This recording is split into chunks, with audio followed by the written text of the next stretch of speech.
Hello, my name is Caitlin Teston, And I'm Lizzie Little.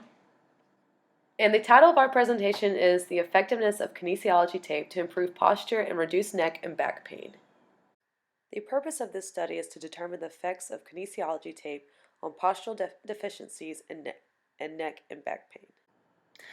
So, the relevance to our intended field as exercise science and athletic training students, we will be going into a field of, well, for me, physical therapy and athletic training. Obviously, will become an athletic trainer, and we deal with musculoskeletal pain every day. And so, if we can have kinesio tape be justified, then we can advocate it to our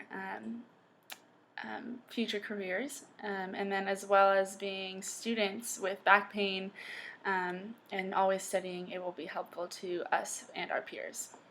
Our research question is, does the application of kinesiology tape affect the posture of college students at Georgia College and lead to decreased neck and back pain? The study will use a stratified randomized sample. There will be 20 students from 5 different programs, and they will be divided into 2 separate groups. There will be a control group and a treatment group. The treatment group will receive kinesiology tape, and the control group will receive random application of athletic tape.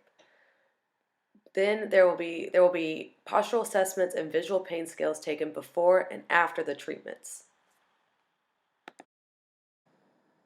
The sample will consist of 100 participants total, 20 students from 5 different programs. The athletic training, biology, business management, theater, and education programs will all be included.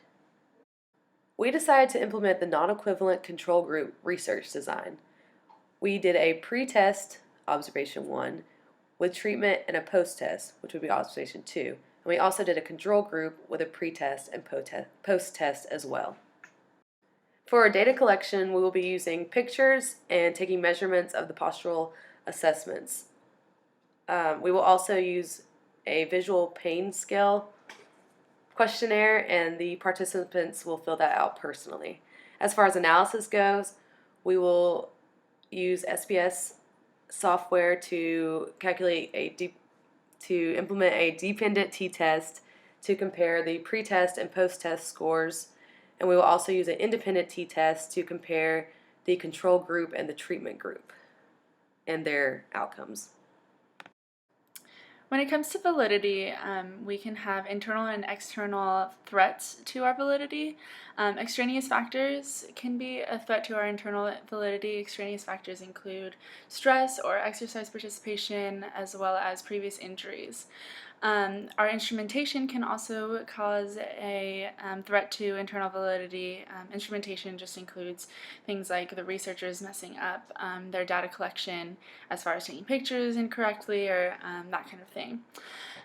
External validity threats are pre and post test that can just affect the way that they go through the program or the trials. We don't think that'll be much of a problem for us, though, because we won't be giving them their scores, so hopefully that won't cause any problems. As far as the setting, that can cause problems with the external validity, but they will be engaging in normal activity, so. And then when it comes to reliability, as long as we are consistent in our data collection, we will have the same researchers collecting the data for pre and post tests. We'll also have the same researcher applying the kinesio tape. As far as ethical considerations are concerned, there aren't too many ethical considerations to consider because it's not a very high risk engagement in our study. So we will have them fill out their informed consent form, and they will be going on through their normal daily activities. So, like I said, there's no high risk for our participants. In conclusion, we hope to be able to implement this study so that we can try to fill in the gaps of literature and use this in our future careers. We'd also like to advocate for KT tape with our fellow peers as students in college, just for improvement in our back and neck pain, and hopefully improve our posture with all the studying we do. Thanks for listening. Thank you.